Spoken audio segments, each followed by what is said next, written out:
Yeah, my name is Robert Rutalo. We are lawyers for Full Figure. I'm assisted by Daphne Singoma. We are counsel. Okay, favor amanya gange nze Robert Rutalo. Wamu ne munange Daphne Singoma nga tuli bannamateeka okuva mu kitongole kya Ergon Advocates ate ng'era ffe bannamateeka ba mukyala Nakangubi Jennifer oba mumanyi nga Full Figure. Ensonga ze eza ono omwami yeeyita Simple K Uganda,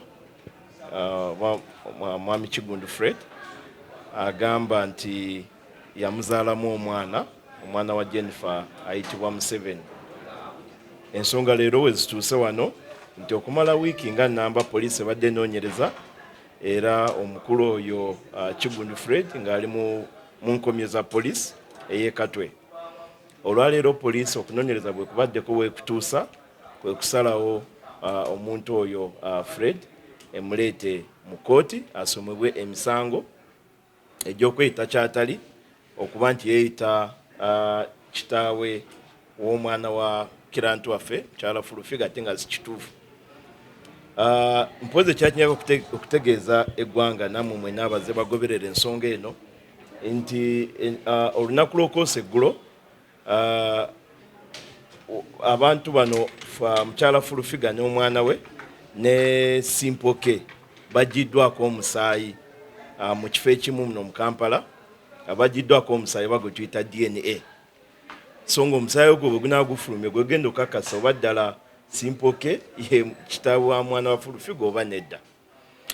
Lwaki kirantu waffe yavaayo okwemulugunya ku nsonga zino? Kirantu waffe mukyala Full Figure muntu watutumu, mukyala wa linnya, mukulembeze mu ggwanga lino mwenna mukimanyi, senior presidential advisor, nti y'omu ku bawabuzi ba pulezidenti w'eggwanga lino, Pulezidenti Yoweri Kaguta Museveni tebwabulwa. Kaakati mukyala Full Figure bw'avaayo n'alebulwa mu ngeri eno kiba kimukakkanya ekitiibwa kye kyalina mu society mu bantu. Kubanga nekira nti mukyala Figure mukyala wa famire, mukyala mufumbo, ali maka ateredde, alina n'abaana. Kaakati mukulu Simple K okuvaayo gyavuddeyo n'alaga nti yeegatta ne mukyala Full Figure mu nsonga ez'obukabo bezimenya, kiba kimenya amateeka. N'olwekyo mukyala Full Figure kyavudde avaayo neyeekubira enduulu mu nsonga zino. N'olwekyo nga gino emisango bwe gitambula nga ne poliisi bwe kyagenda amaaso n'okunywereza kwayo nga bwe tulinda ebinaava mu musaayi kijja kwongera okutangaaza ani mutuufu ani mukyamu. Client wafulumye kooti ng'agamba emisango egisomeddwa gibulako. Yagamba emisango gina kuba mukaaga ate mu kooti tubiddemu emisango esatu, kino kijja kitya? Simple K oba Kigundu Fred asomeddwa emisango esatu. Omusango ogusooka gwe musango gwe tuyita ogwa offensive communication. Emisango gino gyonna giri mu tteeka eriyitibwa Computer Misuse Act. Omusango gwa offensive communication era babadde bagutaputano gutegeeza okosa emikutu gimugatta bantu social media platforms n'oweereza obubaka eri omuntu ng'obubaka obwo tebulina kigendererwa kirambulukufu ne wabula okunyiiza obunyiiza omuntu oyo. Kaakati ebintu byonna bw'otuna omusango ogwo mugazi nnyo nti omuntu buli okosa omukutu gwonna ogwa Facebook oba gwa social media n'osindika obubaka eri omuntu yenna ng'omwogedde amanya ge naki byonna by'oba oyogedde bisobola okuleetebwa mu musango ogwo. Ogwo musango gumu. Omusango ogwokubiri gwe musango gwa cyber harassment ogumusomeddwa. Era cyber harassment nagwo guli mu tteeka eryo erya Computer Misuse Act ng'omusango ogwo nagwo gwekulukuusa oba gukwata ku kozesa obubi social media n'oweereza obubaka obunyiiza omuntu ng'ogendeddwamu kigendererwa kya bunyiiza namumalako eddembe lye. Ogwo musango gwa kubiri.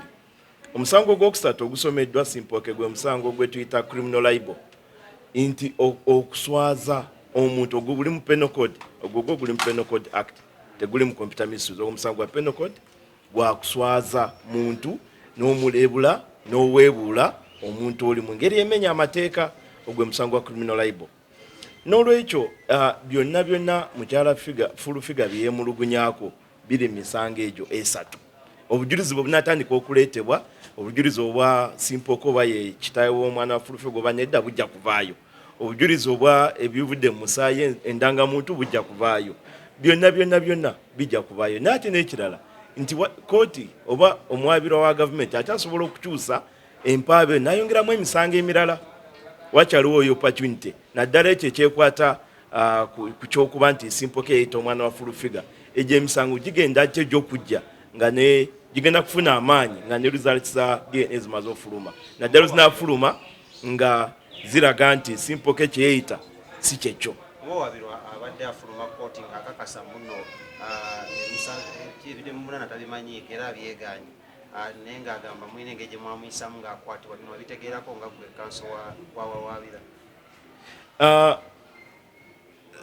Omanyi mu nkola ya kooti bw'ojja mu kooti ng'osomebwa omusango, olina omusango gw'omenye, emisango gya poliisi bakuleeta mu kooti, ekisookerwako nti kooti ekusomera emisango egyo. Bw'emala okusomera emisango ekubuuza emisango, ekisooka ekibuzo kimu emisango ogutegedde, kubanga bakubuuza olulimi lw'otegeera, bakusomera omusango mu lulimi lw'otegeera. Bamala okukusomera ne bakubuuza ekintu kimu omusango ogutegedde, n'ogamba nti ngutegedde, ne bakubuuza waguzza oba tewaguzza. Olina eddembe ogamba nti eza naguzza, kooti n'ekusalirawo ekibonyereza awo naawe, oba n'ogamba nti omusango saaguzza, ne bakulimandinga oba ne weeyimirirwa ne muwoza buli omu n'aleeta obujulizi. Kakati simpoke ekibadde olwaliro bamusomedde emisango gino gyonna agyeganye, era kooti emusindise kwa limanda okutuusa nga ennaku z'omwezi 21 omwezi guno lwanajja mu kooti asabe okweyimirirwa. Kyekibadde olwaleero.